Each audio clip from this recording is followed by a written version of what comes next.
omulungi awuliriza kyenda mwemu akutenze mwenda nekyenda munya akutenze mukaaga ye Prime Radio eweza omutima. Dakiika zizo ziweze 3 zawukanye ku ssaawa 12 ez'enkya y'olunaku olwaleero. Tukkiriza twebaze Katonda olw'obulamu bwaffe okubanga tukyasomoka ogw'obulamu. Webaze Katonda kubanga gwe aliwo mu kiseera kino. Njagala kukwebaza asobodde okuzuukuka ate okutambula naffe n'okuyiga naffe ate mmwe abakifuula enkola yammwe mwebale nnyo mwebalire ddala. Nze Robert Kuteesa mwerezawo wano ku Prime Radio eweza omutima wendi okwanjulira n'okutuusako program essomo lya wiiki. Program eno essomo lya wiiki tuyigiramu ebyokuyiga mu lesoni yaffe era nzikiriza ng'oli omu ku abo abagenda okutambula naffe mu kyokuyiga ky'olunaku olwaleero.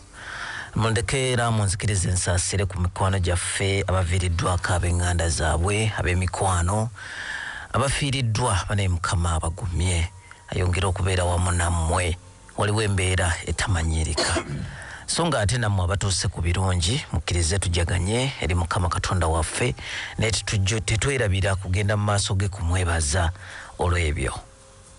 Bakadde bange bamaze okutuuka. Programu eno essomo lya wiiki wagirwa mikwano gyaffe era betutambula nabo bulijjo ba church member bannaffe SDA Church najja Nankumbi. Mwenna we muli bane tusanyuka nnyo era tubeebaza kubanga si kya bulijjo okuyita mu Sabbath school okulabika nga tuteekamu amaanyi agafaanaganako bwe gati olw'omulimu gw'enjiri okugenda mu maaso. Njagala kwebaza ne bakadde baffe SDA Church Shalom Bukasa mu East Buganda ate okusindika nga tiimu eno okulabika nga naye ejja ate mbuweereza buno okulabika nga ekintu kitambula bulungi nnyo. Njagala kubanirizaako Mukama waffe Yesu Kristo. Munzikirize mbabuuzeeko ssebo mukadde nsanyusa okukulaba. Nange kusanga ssebo. Mukama mulungi. Amiina ssebo. Webale kulabika bulungi nakunyuma. Ekisa kya Katonda. Amiina buuza ku bantu. Abawuliriza mbalamusizzaako mu Mukama waffe Yesu Kristo. Yes ssebo. Kimugo Joseph abagaliza Sabbiiti ennungi. Oye mukulu Kimbugwe tuli naye mu studio lunaku olwaleero. Ssebo taata. Yes ssebo. Mukama mulungi. Mulungi ddala. Amiina. Yes twebaza Mukama atukuumye n'atutambuza mirembe n'atutuusa ne mu studios olwaleero abatuuliza baniriza nnyo nnyo Mukama waffe Yesu Kristo. Weewaawo. Sawankambo Brian. Tweyanziza nnyo okubeera naffe. Ssebo. Abatuuliriza tubalamusizzaako mu nnyera Yesu Kristo Mukama waffe. Amiina. Ssebaduka Dennis.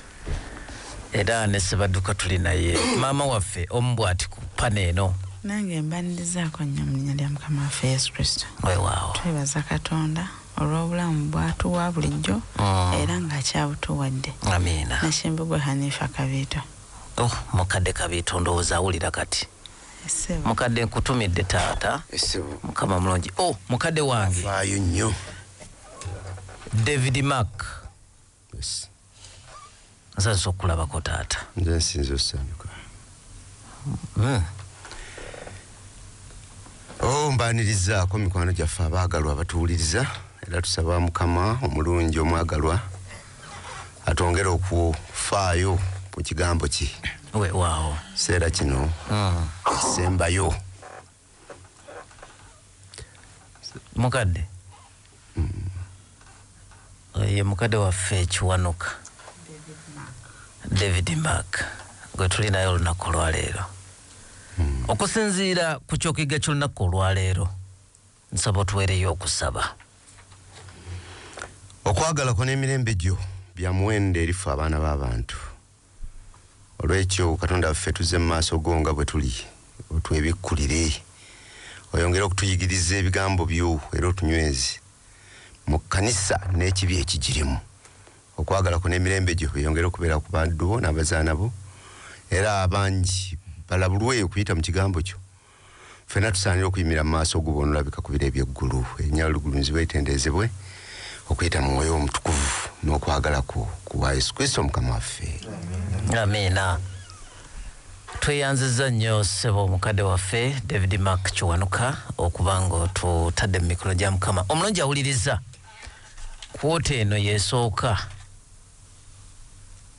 nedda kote yokusatu ate mu mwaka gwaffe guno gwa 2026 tufundikira omwezi guno ogw'omusanvu, naye omuwandiisi yatuwadde omutwe ogugamba nti ekibi mu kkanisa. Jukira tuli mu wakati mu kitabo ky'Abakolinso ekisooka n'ekyokubiri. Ebigambo bino nange byanyumidde nnyo kubanga birimu okulabula kungi. Temumanyi ng'omubiri gwammwe ye yeekaalu y'Omwoyo Omutukuvu ali mu mmwe, gwe mulina eyava eri Katonda? Kibuuzo. Nammwe temuli ku bwammwe, kubanga mwagulibwa na muwendo. Kale mugulumizenga Katonda mu mubiri gwammwe. Mukadde, ekibi mu kkanisa kiki tugenda okutunuulira mu lesoni y'olunaku olwaleero? Tugenda kutunuulira obulungi bw'ekkanisa n'engeri lwaki twagiyingiramu. Twagiyingiramu tutya, era lwaki tuli mu kkanisa. Tulimu lwa bulungi bwa Katonda n'olw'ekisa kye, naye nga byonna bisinziira ku kwagala kwe n'ekigambo kye ekitukuvu, n'engeri gye tuyinza okukitambuliramu n'okukissaamu ekitiibwa. Naye embeera y'ekibi olunsi yeesolosa okukakkana ng'eyingidde mu kkanisa. Tugenda kuyiga kijja kitya, kirwanyisibwa kitya, tukireka bulesi oba kisobola okulwanyisibwa. Kino nno kituwa enjawulo okumanya nti omuntu amaze okutegeera Kristo aba wa njawulo okuva kwabo abatannaba mukola ki? Kumutegeera. Tweyanziza nnyo mukadde. Kampe mukulu Sebadduka ono atuvuge speed. Enjawulo wakati w'okukkiriza n'okukola kye kitundu ekya Sande. Tugenda kutandika Bakolisa ekisooka essula 5 onyo olusooka, naye nga tusoma lesoni wali yatugambye nti okuyita mu byafaayo bannaddiini n'abasumba bulijjo bazenga bayiga endagaano empya nga banoonya okutegeera ekkanisa esaanye kufaanana etya, naye bakozesa benchmark nga bakozesa ekkanisa eyali mu bikolwa Acts of Apostles, naye bakizuula ne bakola conclusion nti ekkanisa erimu ebizibu. N'abo abatambula ne Yesu Kristo tulaba nga ekkanisa gye baalimu yali etagala. Leero tugenda kuyiga ku kkanisa ey'Ekoliso biki ebyalimu. So katusabe mukadde Kiwanuka atusome ne Bakolisa ekisooka essula 5 olunyiri olusooka. N'okugamba mbagamba nga mummwe mulimu obwenzi, era obwenzi bwe butyo obutalina mu baamawanga, omuntu okubeera ne mukazi wa kitaawe. Nkyala Kabeeta Omuzindaalo, twagala tutandikiraawo. Kikyamu ki ekyali mu kkanisa eno? Kiwa erinnya ettuufu ekyali mu kkanisa eno? Ndowooza buseegu oba bukaba. Kuba agambye nti omuntu okutuuka ku ddaala ery'okwagala muka kitaawe. Wano ewaffe taba maama, era abamaama wadde si yakuzaala. Okay. Kwegana abali ebweru w'ekkanisa ne beewuunya. Okay. Anziza mwami Kimbugwe. Ako omukyala Kabito Kasembyeyo ke tuba tutandikirako n'abali wabweru ne beewuunya. Kiki kyategeereza ddala okugamba nti n'abali wabweru ne beewuunya ekikola ekyo? Koliiso nga twatutandika twalaba nti kyali kibuga ekyakijjuddemu obuseegu, era nga mulimu ebikolwa eby'obukaba eby'enjawulo nga bimanyikiddwa. Naye kati essaawa zino tulaba nga ekifo kino ekirimu obuseegu obungi kiraba nga ate obuli mu kkanisa bususse nawo. So kyekyo tulaba nti ate ekkanisa yali etuusaawe wabi bwe watyo. Okay. Mwami Sewanka mondabye omukono. So neyanziza nti abali ebweru w'ekkanisa balaba nga etteeka lino eryokutaano kitaawe nnyo kubasangamu ekitiibwa, nga noono bamubala nti maama wo. Bakusuubira okuba nga omuwa ekitiibwa. Kwegamba waliwo ekifaananyi kibasuubiramu abantu abali mu kanisa gye bandibadde bawa ekitiibwa bakadde baabwe naye ate bakyewuunya nti ate ffe betusasobola kukola ebweru mu kanisa ate mwebiri. Tweyanziza nga tweyongerayo tulaba nti kino ate kyawukana ku kye tubadde tumanyi kubanga tulaba nti abantu bano gwe baba babatiza ne bategeera Mukama balina ebikyamu bye byajjanga nabyo mu kanisa naye ate weewuunye kino tebajja nakyo kuba abeebweru beewuunya kuba abeebweru bo tebakikola naye ate balaba bano bo bakola ki bakikola. Twalisuubidde nti baalina kuwadde olw'ekyo ekikolwa naye bwe tusoma Abakolose ekisooka essula 5 olw'okubiri n'olw'omukaaga twagala tulabe ekintu kino eky'obwenzi oba incest bwe kyakolebwa bammemba ensonga eno baagitwala batya. Mukadde Omuzindalo agamba nti nammwe mwegulumizizza so temwana kuwala bunakuwazi oyo yakola ekikolwa alyoka ajjibwe wakati mu mmwe.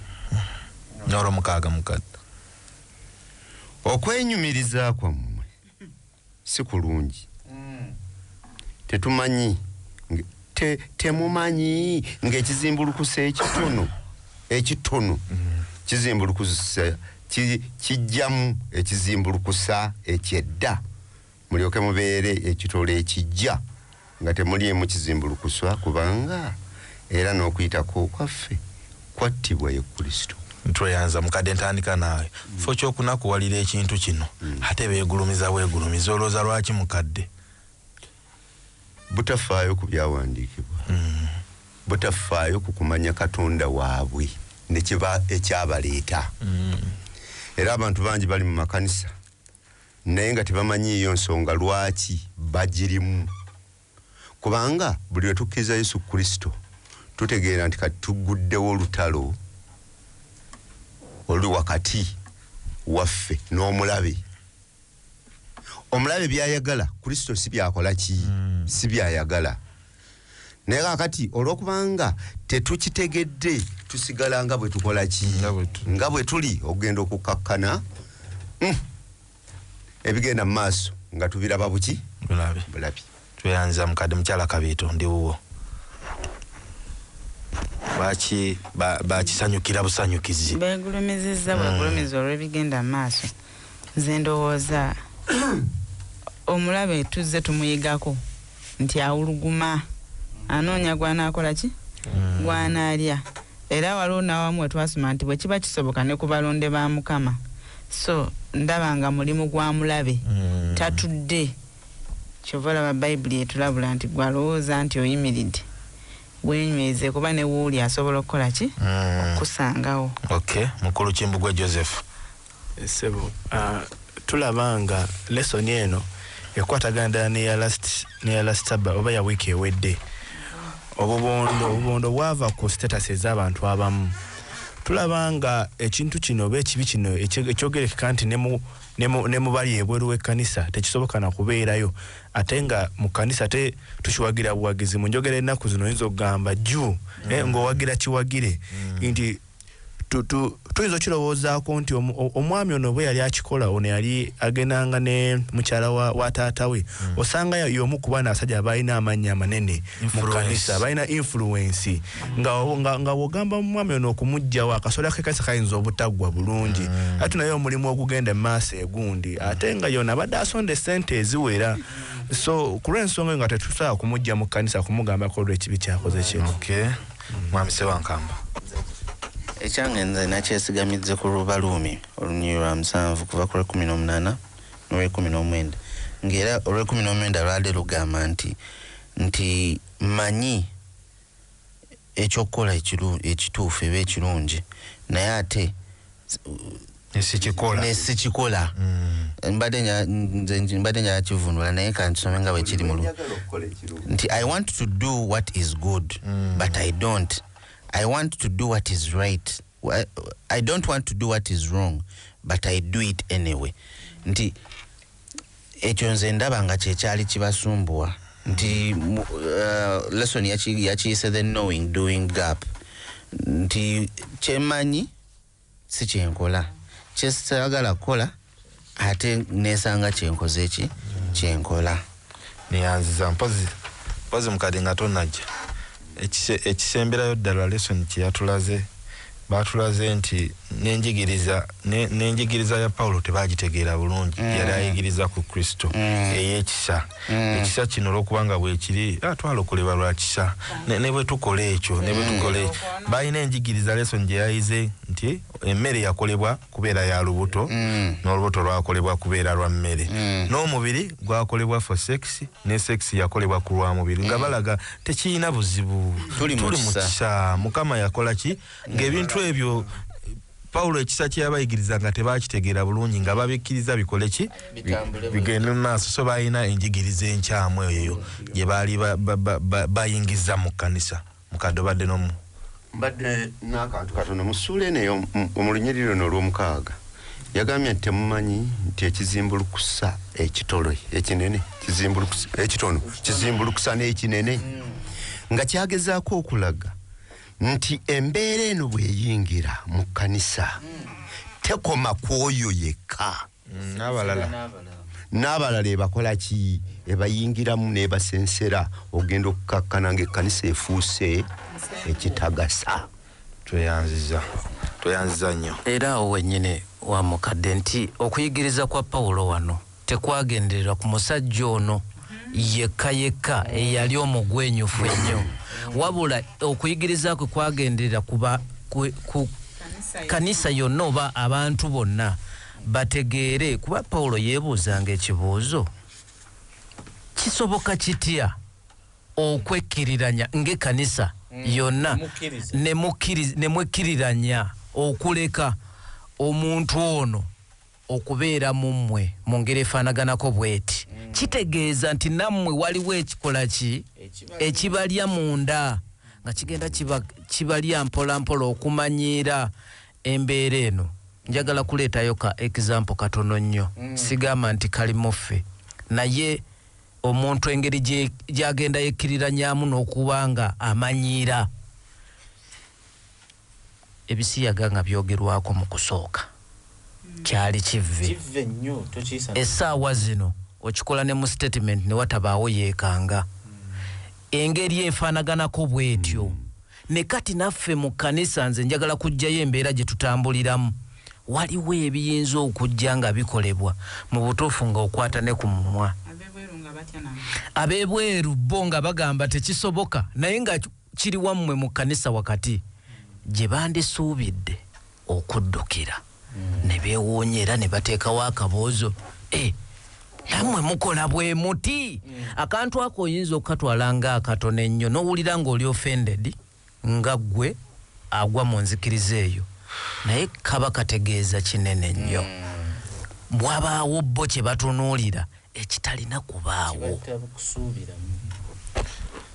Mwami Kimbugwe ekibuuzo kino muzikirize nkibuulize ddala kwabadde akitandiseeko lesoni eyakibuuziza kiri sensitive naye kanji bakasukire mwe mumanyi batugambye ti bintu ki mu butangaavu ddala ebivumirirwa mu byawandiikibwa ffe ng'ekkanisa bye tuli mu katyabaga k'okuzibiikiriza byonna mu linnya ly'okwagala n'okugumiikirizigananga nga bayibuli ebigaana naye olw'okubanga twagala memba kwagala katutandike mwami Sewanga ne mukyala tuyinayo ebyokulabirako kyatandise nakyo ekyo ekyebisiyaga eggwanga amakanisa gakyalwana nakyo batukikirize ewamu bagamba n'abamu twatandise bagatta naye ng'ate bayibuli ekivumirira ddala kyaleeta n'omuliro okutonnya okuva mu ggulu okusaanyaawo ebibuga bibiri naye ate eno netugamba nabo bantu bonna ba Mukama bantu ba Mukama you know. Okay. Mwami Mukyala Kaito ne Mwami Kimbugwe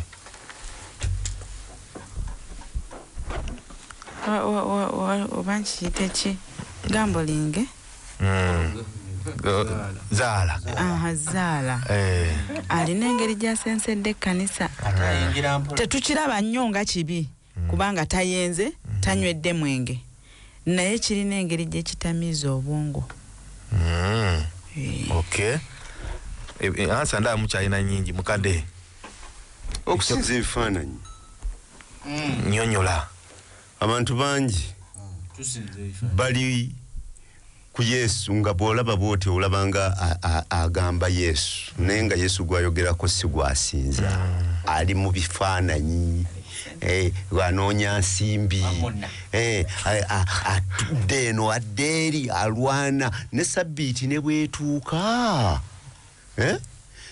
emmotoka zireka zikyakola ye najja mu kkanisa amaduuka agabwe bagaleka gakyakola ki gatambula ye wano najja mu ki kubanga ye ali mu kunoonya ki kakati Yesu aba afuuse kifaananyi gyakola ki tweyanza mukadde ndaba emikono gikyali mingi okwekyo mukadde kyayogedde oli ayinza n'okugamba nti nze tonkwatira ku mwana nga ye kyafuuka kifaananyi ki ebimu tubitwala bwe tutyo ng'abasaaga naye nga kiba kimaze okudda mu kifo kya Katonda. Nze ekyo kyembadde mpaayo ekyange kitutunuulira ne twekkiriranya obwenzi mu kkanisa sijja kigenda nnyo wala kankikomyawo naye ekyo mukiraba nedda mukadde aganye tajja kigenda wala njagala muzikirize tweyongereyo kubanga ebyali eri mwami Kimbugwe yatugambye omusajja ayinza okuba yalina ku ssente yemuyita ettooke nga tebasobola mugira kubanga yakola ki naye mu kanisa yaffe bisobola okubeerawo ng'omuntu tutambulira ensonga zitambulira ku ye nga kiyinza okukaluba mukko okumuteekesa mu mbeera naye Mande yatugambye nti dealing with scandals olugambo oluswaza tugenda Pawulo ensonga eno ye yagiŋŋanga atya bakolesa ekisooka Essula 5 olwokubiri olwokutaano olw'ekumi ez'esatu olw'omwenda n'olw'ekumi nammwe mwegulumizizza so temwana kuwala bunakuwazi oyo yakola ekikolwa ekyo alyoka agibwe wakati mu mukadde ndoza oba tusooke tukwate lumu ku lumu ekisooka ekyo mukyala Kabiito olwo lunyiriri kiki Pawulo kyabagamba kye baalina okukola kye bataakola obusungu bungi agambye agibwe wakati mu bo ekitegeeza mmemba ono azibweko ebbali mu ngeri ey'okutaakiriza abalala kiwe erinnya tumuteeke ku church discipline tugenda kutuukawo ku church discipline mukadde tugende ku lwokutaano ekisooka abagambye mateeke mu church discipline okuwaayo ali bw'atyo eri Setaani sooka okomawo mukadde ekyokubiri agambye bamuweeyo eri Sitaani olulimi si lukambwe nnyo olwo ategeeza ki okumuwaayo eri Sitaani nti yeegwanyisizza Setaani buli lw'oyingira owa Setaani kitegeeza oba ofuuse muddu we kakati naffe katukuweeyo ove muffe kitegeerekeka ogende eri wakiri omwoyo gwo gulokoke kyagezaako okwogera nti gwe singa tukutegeeza obubi bw'okoze kijja kuyamba olukolebwe ng'era eri bwe twasoose disipulini eyamba gwe akoze ekibi so teyamba kanisa naye yamba gwe akoze ekiki ekibi n'olw'ensonga eyo kyava gamba nti waakiri aweebweyo eri Setaani atuveeveemuuko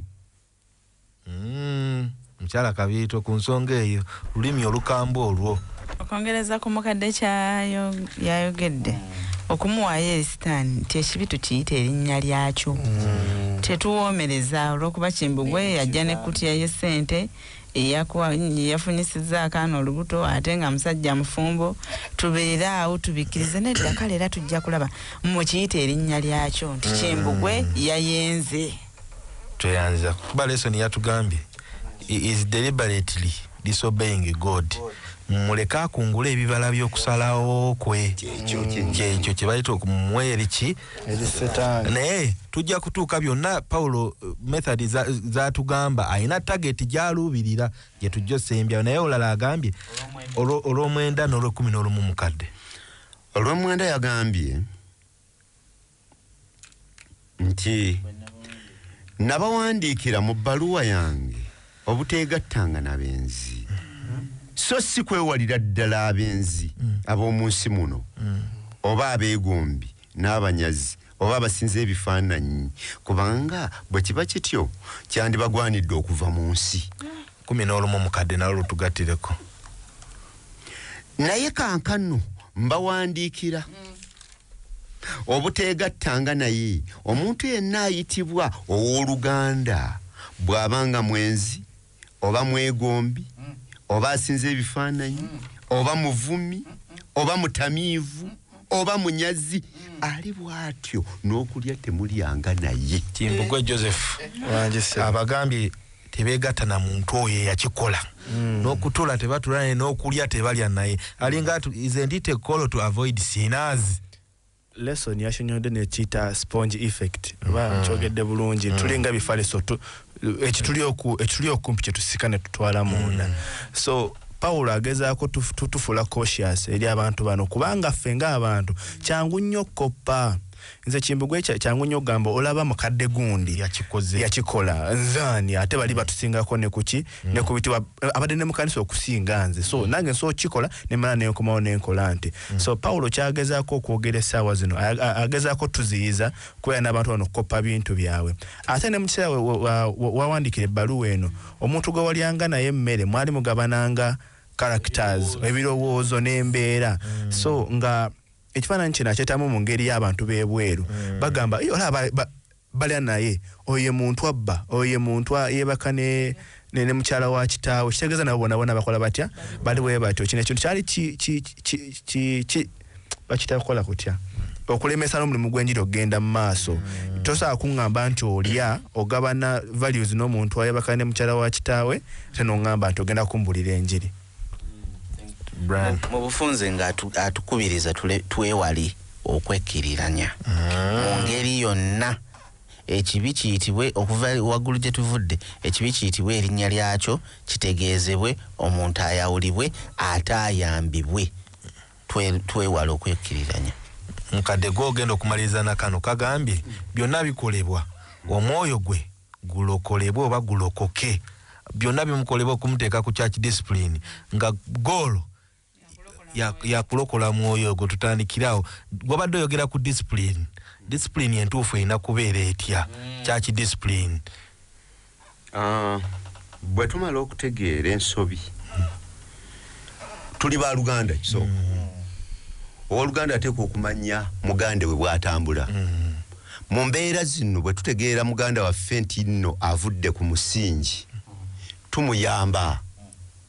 Bwe tugenda eri mu Matayo sura ye 18 agamba muganda bw'akola ekibi ensonga gendayo mubuulirire bw'akkiriza ng'ofunye muganda wo bw'agaana afuuke gy'oli mutwalire kanisa naye bw'agaana ekkanisa afuuke gy'oli nga munaggwa eyo discipline gyemitendera gya discipline naye njagadde Paulo ng'ayogera wano mu lunyiriro n'olusoose agambye nti tetusobola kwewala bantu ab'ebweru abakola ebyo naye omuntu bw'ayingira mu kkanisa afuuka wanja wulo kale mugende mu mawanga gonna mubuulire enjiri nga mubayigiriza okukwata byonna bye nabakola ki bye nabalagira kubanga laba nze ndi wamu nammwe okutuusa emirembe gino wegiriggwako bwe tumubenda okubuulira abantu ne bayingira mu kkanisa bafuuka banja kati bw'abanga afuuse wanjawulo tuteeka okutambulira mu kwagala kwa Katonda kati omuntu bw'aba akoze ensobi tuteeka okugenda nga tumulabula. Tweyanziza lesson yatugambye nti bwe tuba tukola church discipline tulina ogikola mu mukwano ne right judgment in the name of our Lord Jesus Christ tugikola mu mukwano mu Kristo Yesu Kristo ne batugamba n'ekyo ku church discipline n'okuba remedial ng'ekomyawo omuntu si revenge nti yakola kino katukole ki omwono nyono tulina kumusongera ku Kristo ng'obulokozi bwe church discipline bwetyo bweyina okubeera mwamise wankambo nga tuvaawo awo. Nange ekyo kyembadde ngamba nti erina okuba ng'eri redemptive eyamba omwono nyono okutegeera ensobi ye lesson bwe yatulaze okutegeera ensobi ye okuginakuwalira n'okugivaamu tweyanziza okutaakiriza ekifaananyi ky'ekkanisa. Oli ayinza okwebuuza ekibuuzo nti omanyi kati church discipline oba okusibibwa mu kkanisa kuliko ebibuuzo bingi. Oli ne yeebuuza ekibuuzo nti kakati gwe anteekako discipline gwe oyimiridde otya? Kati ekyo nze ngamba bwe nti omuntu atategedde bukulu bwa discipline oddayo okwo wali we twatandikidde nti yo okufuna omukisa obukisa ogende ku church discipline ebe eyamba gwe mukisa gwo nga gwe era tunuulira omuntu oyo akutadde ku discipline nga omuntu akwagaliza okusemberera kumpi ne Katonda wo awo bwe tunaaba ne interpretation yeeyo buli kye tunayogera ku kulongoosebwa okuyita mu church discipline kigenda kuba kirungi. Yanziza okutaakiriza ekifaananyi ky'ekkanisa eyo nayo yali ensonga eri Pawulo. Bakolesa ekisooka essula 6 olusooka olw'okutaano n'olw'omukaaga. Ayogera bw'ati omuntu yenna ku mmwe bw'aba n'ekigambo ku munne ate ayaŋŋanga okuwoza ensonga era abatali batuukirivu so si eri abatukuvu. Oba temumanyi ng'abatukuvu be balisalira ensi omusango era obanga ensi mmwe muligisalira omusango temusaanira kusala nsonga entono ennyo. Njogedde kubakwasa nsonyi kiri bwe kiti nti mummwe temuyinza kuzuuka muntu mugezi ayinza kusalira baganda b'ensonga naye owooluganda awaze n'owooluganda era ne mu maaso gaabo abatali bakkiriza. Mukyala Kabiito Hanifa Nakimbugwe ndiwo biki ebyali bikolebwa mu kkanisa eno engeri gye baasolovingamu obutakkaanya mu kkanisa? Nti Nakimbugwe we yasobagananga ne Dennis ate ng'omusango bagutwalira kuteesa atali mukkiriza mu bufunze bayanikanga obuzina bwabwe mu luggya nga babitwala mu kkooti nga Pawulo nakyakola ki akivumirira. Tebakozesa method mukadde gyatusomeddeko mu Matayo 18 twala yasooka ensonga eyo mugyogereko bwagaana okukkiriza naye batugambye nti mu kiseera ekyo sisitimu y'amateeka yaliwo nga bwame kuteesa ono w'ekkanisa nsinga ku ssente bwandoopa nze omwavu oba nze bwe mmuloopa nze omwavu automatically omugaga yalina okukola ki okusinga nze omwavu naye tuba bakristaayo babiri asinga ku ssente yalina okukola ki yalina okusinga. Naye twagala batugambye mu lesoni nti ekyali kyogerwako wano tezaali criminal cases nti oba omuntu yasse biki bali boogera mu butakkaanya naye mukadde wasobola okubeerawo embeera ne Mwami Kimbugwe nga bammemba mu kkanisa kyetaaga tugendeko mu mateeka wasobola okubeerawo embeera nga bisukka Matayo 18 15 paka 17 nga kyetaagako tugendeko mu mateeka. Mwami Kimbugwe wasobola okubeerawo ensonga? Yesebe ensonga weeri obutemu okukabasanya ndowooza ezo ensonga tezeetaaga na kukuttira liiso obubbi bwennyini obwo. Ezimukule ndowooza mukadde ndaba oyagala kumpaayo endala nga Matayo 18 tejja kukola nga tulina ogenda mu mateeka. Matayo 18 gye waleese nga tejja kukola byonna babijjeeyo lwakuba tebalina waliwo ebirala ebiyinza okuba nga tekirambuludde bulungi. Gamba oli ettaka ly'ekkanisa ayagala litwala ekkanisa kwe yazimbibwa ate ng'ekkanisa emanyiddwa nti lino ttaka lyaki lyayo naye owooluganda aliremeddeko ssebo ayagala litwala. Kakati bambi tuyinza n'okuba nga twogedde naye enfunda naga nti ettaka mwafuna yiika 5 naye mbawaako egi emu ekkanisa weekola ki weri. Kakati waliwo ate nga n'ebiwandiiko mubikola ki mubirina kati waliwo wekituuka nga temulina kyakukola muteekwa kuyingira mu nsonga omulamuzi ayimirirewo. Ndowooza abo be bantu Pawulo be yali yatugamba okwewalira ddala wali mu kusooka nti twalina kubeewala luli tubajiremu ddala tubawe sitaani munnaabwe abeere nabo. Tweyanziza mwami Sewankamba omuzindalo. Neyanza nnyo ssebo. Kyetwali twogerako waliwo no obutemu bakivunziza naye okuba nti waliwo ze tuyita scares, domestic violence. Mubadde n'obutakkaanya oli n'avaayo naganja kutta. Ngero olinda tuyite mukulu Dennis n'omukadde n'omusumba tubyogereko. Kugambye nja kutta n'ogende w'omusumba omusajja yangambye nja kutta. Musabire. Ne bakuwa n'ennyiriri awo ez'okukola ki? Kukakkanira omusajja ng'assa omuki ne tutandika ogamba kale omukyala yayogera wano so ne domestic violence. Zeetaaga okutwalibwako mu mateeka olw'okukuuma obulamu naye ndowooza manyi kuteesa kyessaawa yeeno. Okay, twagala kwebaza nnyo nnyini ddala lesoni eno bw'ogitunuulira mu mbeera yaayo ngeri gye yawandiikiddwamu ejjira ddala mu bulamu bwe tulimu wennyini newankubadde tuli mu kitabo ky'Abakolinso naye etuukidde ddala mu biseera byennyini bye tutambuliramu.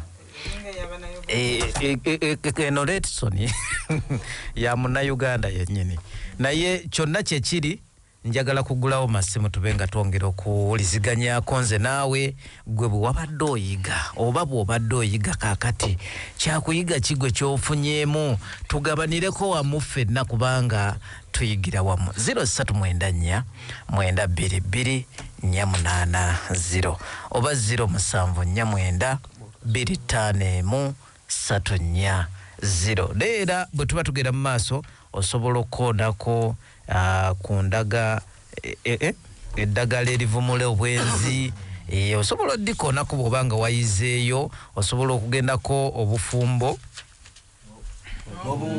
obuyisi bw'omu bwe muyita obuwulu obuyisi bw'omu si bwe kiri mukadde yansingako ku Luganda wangi munnange bali kuwuliriza taata Ngadi kumwozeswa ne kasiriviti. Etsebo. Mukama wange mukonyi kitambo kya discipline bali bajintaddeko ko.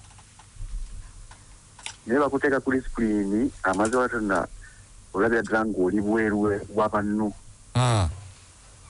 Naye bwogenda ngoji ate mwana watu ekiminyi kyayo nti weekwa mutima gwete yini. Ndola bange kintu kikukoleddwa mutuufu baganda bone banyoko. Bakulumiriddwako nenga tuleta kifwa nebo okiva mwana wattu ate otanga sebo ne banyemo zinatangala. Amena. Webale nnyo mukadde waffe kakati ate oyo avuddeyo kukakasa nti kintu kirungi nnyo. Wanji Prime Radio kwoli sebo tweyanziza ndalabye ensonga 3. Ensonga esooka eyanneewunyisiza twabadde jjinja mu kwerekera taata wa musumba maka. Waliwo omusumba eyazze mu kanisa eno yavaamu naye omusumba ono bwe babadde batwaniriza nze nafunye omukisa nagenze ala abasumba omwami ono ne tugenda naye ne tutuula mu tenti y'emu naye. Atambula n'agenda ne mukyala we okubuuza ku musumba maka naye abantu nga beesooza oyo akimye eki yagenda era essaawa y'okumwanjula baamwanjudde ng'omusumba n'agaana n'okuyimirira. Abantu baaganye n'okumubuuza nga bakambwe nnyo teyatta muntu teyakola atya. Kati ekibuuzo kyange kibuuza bwe tuba tutuuse ku mbeera eno omuntu ono bw'agenda tuyina kumutwala nga teralisiti ekisembayo. Tuyina kiraasi 3 tuyina abagagga mu kkanisa tuyina n'abayivu tuyina n'abaavu mponga byoya. Bano abantu tebabeera ku kiraasi y'emu. Abagagga bayinza obutagambibwako n'abaasoma abaasoma batambula bokka n'abayivu bokka n'abaavu bokka naye ekinuma ku baavu nabo beesosola. Waliwo omwavu asinga ku munne ekisemberayo ddala waliwo omuntu gwe baateekanga ku disipulini emyaka gye nayingirira ekkanisa ng'omuntu olamuteeka ku disipulini ekkanisa yonna ekaaba neerumwa naye olwaleero omuntu agamba banteekeko ngenda kumalako emyezi 3 ekyo nakyo tulagawa ye mulongo Kato asinzidde wali Gayaza. Prime kwoli munange. Hello. Sebo. Kanda wange mwebala okuweereza. Nkale taata. Erinnya lyange nze mukadde ya Wetenesi.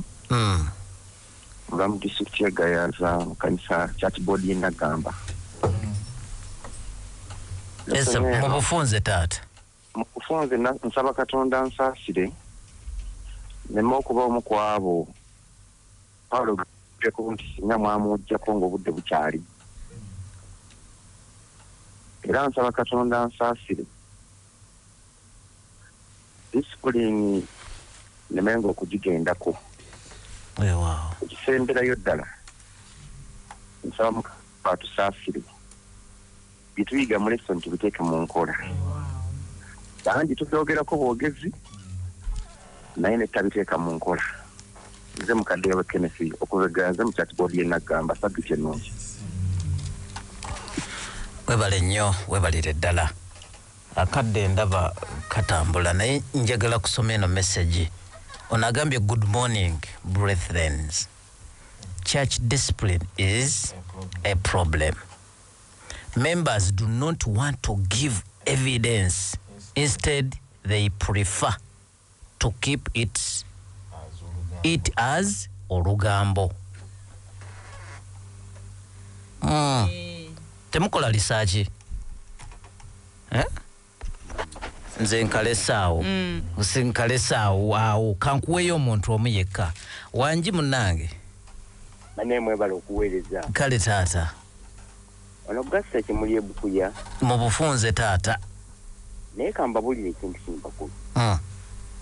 Emirundi egisinga ebintu ebikolebwa mu bulamu bwaffe obwa bulijjo tutya nnyo okukola ekintu abantu okutulaba okusinga Katonda okutulaba. Naye singa tutya nnyo Katonda okukola ekintu twandibadde bakristaayo balungi nnyo.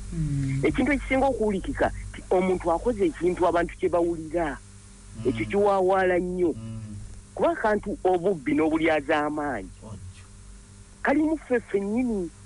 Kati omuntu akantu ok'okuwuma ako tekatwalibwanga ekikulu n'ate akantu k'obwenzi ate ekyo kiba kikulu nnyo.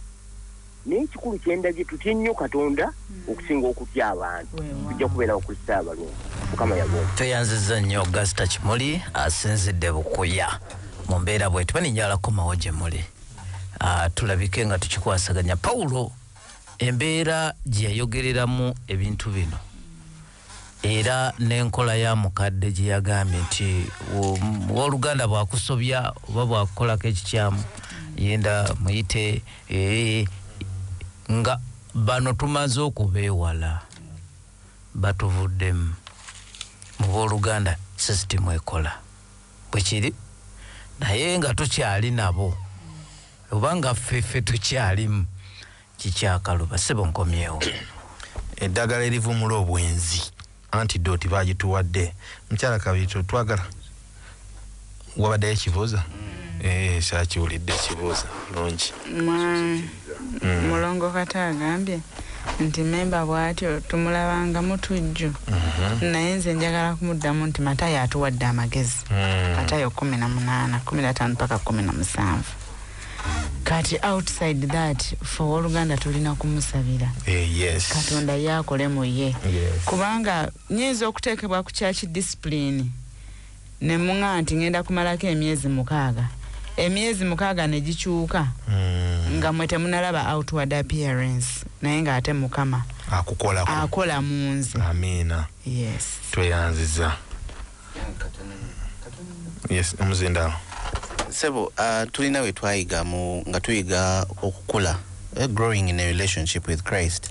Nti ye Yesu Kristo bwe yatunuuliranga abantu n'abasaasira. Ffe twali tukiyiga last quarter nga tulaba nti ffe we tugenda mu kikko tutunuulira babbi tutunuulira banyazi basazi bansawo n'ekirala Yesu Kristo n'abatunuulira n'abasaasira nti naffe tulina okutuuka ku ddaala eritunuulira baganda baffe nga tetubatunuulira nga batujjunga omwami oli bwe yayogedde mwami Kato naye nga tubatunuulire nga tubasaasira. We should be moved with compassion. Okuba bwe tutubatunulira nga tubasaasira tulina engeri gye tunoonya engeri gye tubanunulamu ng'ate tulungamizibwa Omwoyo Omutukuvu ne Katonda. Mpozi nange nziramu katono nti ekkanisa ku mulembe guno etuuse ku kintu ekisinga okuba ekizibu nti abantu mu kkanisa bayingira mu buyingizi naye ne tutayigirizibwa. Omuntu ayigiriziddwa ne bamuteeka ku discipline ategeera nti discipline eteekeddwako lwa bulungi bwange. Omuntu ayigiriziddwa ekigambo kya Katonda n'akitegeera bulungi amanya nti alina ekigendererwa mu kubeera mu kkanisa si kubeera mu bubeezi. Omusajja gw'abadde ayogerako bw'aba yava mu kkanisa Bayibuli egambye nti afuuge gy'oli ng'omunaggwa nga munaggwanga katuddamu kumubuulira bubuulizi njiri kubanga teyabitegeera. Obulobodde muzikirize tugende maaso tugenda kozesa eddakiika zino 5 ezisigaddeyo nga twagala kufuna ku eddagala erivumula obwenzi antidote. Bakolesa ekisooka sula 6:18 Pawulo amagezi g'abawa 6:18 yagambye bw'ati mwewalenga obwenzi buli kibi kyonna omuntu kyakola kiri kungulu ku mubiri naye ayenda akola ekibi ku mubiri gwe ye oba temumanyi ng'omubiri gwammwe ye yeekaalu y'Omwoyo Omutukuvu ali mu mmwe gwe mulina eyava eri Katonda nammwe temuli ku lwammwe kubanga mwagulibwa na muwendo kale mugulumizenga Katonda mmiri gyammwe. Tweyanziza mukadde Chala Kabito katusomereko ne mu Luzungu mwami Kimbugwe nzijja gy'oli. NIV agamba flee from sexual immorality. All other sins a man commits are outside his body, but he who sins sexually sins against his own body. Joseph Kimbugwe flee ako ke tunyonyola flee ategeeza ki mu Luzungu awo. So flee agamba ddukira ddala todduka mu mubiri gwokka ne mu birowoozo ebintu bingi ebitusikasika ogenda mu bukaba social media okutunulira omuntu n'omwegomba so kyatugamba okudduka si kuva mu kifo wenyinza kwera bukaba naye ne mutwe gwange kankiteekemu mu birowoozo byange nti bino ebintu nyina biddukira ddala. Tulinayo ekyokulayirako mwami Sewankambo ne mukyala Kimbugwe ne mukyala Nakimbugwe. Tulinayo ekyokulayirako mu Bayibuli omuntu eyadduka tusooke physically nadduka. Omuddu wa Mukama Yusufu nti ye Potifari omukyala wa Potifari bwe yayagala okwebaka naye yamudduka physically naye ate era n'ayogera nti nyinza ntya okwonoona ku Katonda wange okusobya ku Katonda ku Mukama wange. Ekyo kiri mu Genesis 39. Olunyiri olumu lwe nasinga okwagala oli mu Yobu 3:1 olusooka. I made a covenant with my eyes not to lustfully look at a younger woman.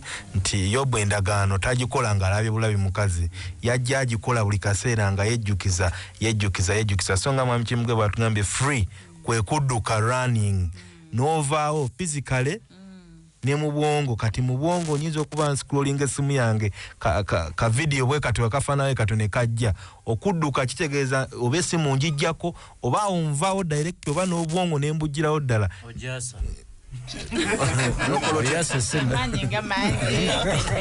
Omukyala kale tobadde n'omukono.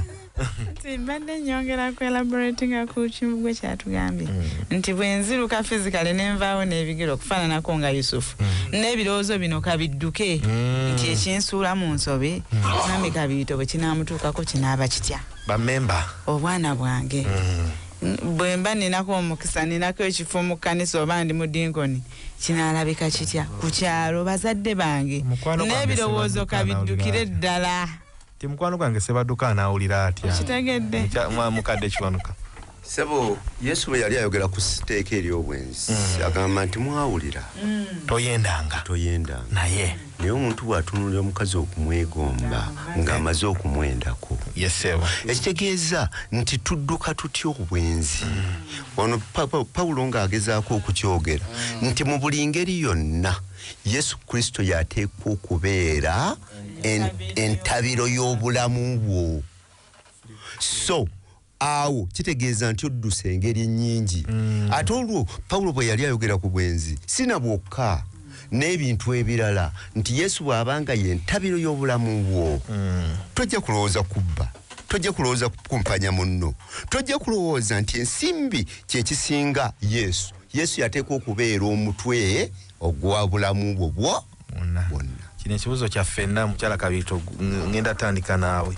ojja kyongererako ddala nti tulinayo ebyokulabirako mu Bayibuli eby'abantu abatadduka nga Mwami Kimbugwe bw'atugambye ndoza baatambula butambuzi naye nga leso ne tugambye run dduka naye ebyavaamu ne bikosa bo ne bikosa abaana ne bikosa n'abazzukulu kabe kasinze nakati bikyatukosa fenna tulinayo ebyokulabirako mukyala Kabiito Mwami Kimbugwe Mwami Ssewakambo ne Mukadde Kiwono Kabaka Dawudi yafuna n'okulabulwa timunanga oli gw'otutumye muka Uliya omukiiti omusajja wo ali ku lutalo naye n'asigala ng'aga nti mumuleete era ebyavaamu baana kwagala bannaabwe okwetta tekuggwa mu nnyumba so ekibi wadde Mukama yamusonyiwa ebivaawo by'ekibi byasigala bikyaliwo Joseph Kimbugwe essaawa zino tulaba Abayisirayiri nga bakuba Abagaza ate Irani erwana n'ebintu byonna byava ku musajja yeebaka ne maid Abraham yagenda ne maid we mukunzi abalwana baluganda Ishameelu ne Isaaka Mwami Ssewankamba omuddu wa Mukama Samson yategeezebwa byonna bye yali alina okukola naye era n'agwa mu kikolwa kino eky'obwenzi era n'abonaabona n'atuuka n'okussa obulo ng'endogoyi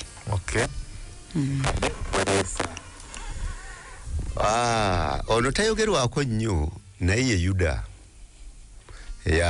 yeebaka ne mukamwana we yali agenda mu kukola omukyalo ono enteekateeka yali nti bw'owasa omwana n'ofa omwana we omulala yamukola ki naye Yuda yatuuka ekiseera naga nti owaayi buli mwana agende w'omukyalo oyo afa buki mukazi n'amukola ki naye ku kiseera ekyasembayo yagenda ku mirimu omukazi ne yeetega n'amwetega ogenda okukakkana ng'akoze eki ng'ayingidde gy'ali ekibi n'olw'ensonga eyo tuteekwa okubeera abeegendereza yonna gye tutambulira oba ku mirimu oba mu maka gaffe oba tufulumye bweru oba mu kkanisa tuteekwa okubeera abeegendereza ku nsonga ezifaanana bwe zityo kitaffe w'emirembe Mukama ataggwaawo oli mulungi gye tuli kyosinga otwagaliza kwe kukutegeera n'okumanya tuyambe Mwoyo Omutukuvu akole mu bulamu bwaffe tutambulire mu kwagalako ne mu bulungi bwo erinnya lyo ligulumizibwe litenderezebwe ebigambo bye tuva okuyiga beere essuubi lya buwanguzi bwaffe bw'onoolabika ku biro eby'eggulu tugambe nti yoyo Mukama waffe gwe twalindiriranga jangu obeere wamu naffe n'abava onaabatuwuliriza ebigambo bino bikole ku bulamu bwabwe obulungi bwo n'okwagalako butambule naffe ennaku zonna Omwoyo Omutukuvu atuluŋŋamye Yesu Kristo abeere entabiro y'obulamu bwaffe leero ne bulijjo ku bwa Yesu Kristo Mukama waffe amen naffe olw'okuweereza butyo obulungi twagala kukkiriza nti Mukama Katonda atubedde olw'ebyokuyiga bino bye tufunye mu ngeri esingira ddala okuba ennungi era tukoze bulungi okulabika nga buli kimu kize gye tuli ate ku mulembe gwaffe tugenda kusukka wano nenjala kugamba tujja kweyongera